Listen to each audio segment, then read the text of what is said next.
You went to high school in Hamburg? Yes, my homeroom teacher, he was a great guy.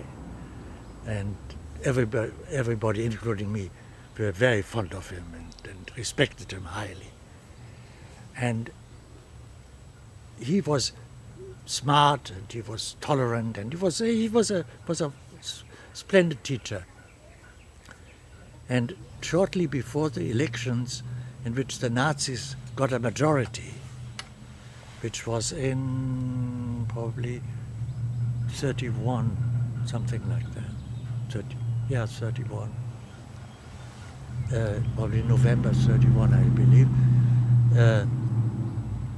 He came in the morning into the office, into the classroom, very excited, and said that he had gone to the library and had read the program of the National Socialist Party, the Nazi Party, and that he laughed, that this is the silliest program he had ever seen, that was a totally impossible doctrine, and it would never work.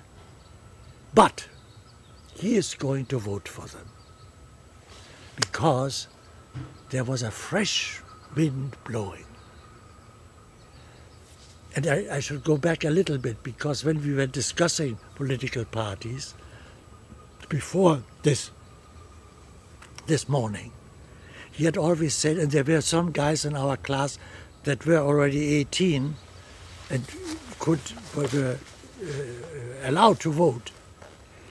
And he said, if you vote, and we were all rather disgusted with the political system, just as like young people today, many are disgusted with the system, and said, we are not going to vote at all.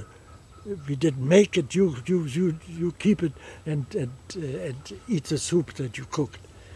And he said, that is wrong, you have to vote for one of the staatserhaltende Parteien, one of the parties that would preserve the status quo, which was a republic, a democratic republic. You can go to the left or to the right, it doesn't matter. But in Germany there were, I believe, 21 different parties.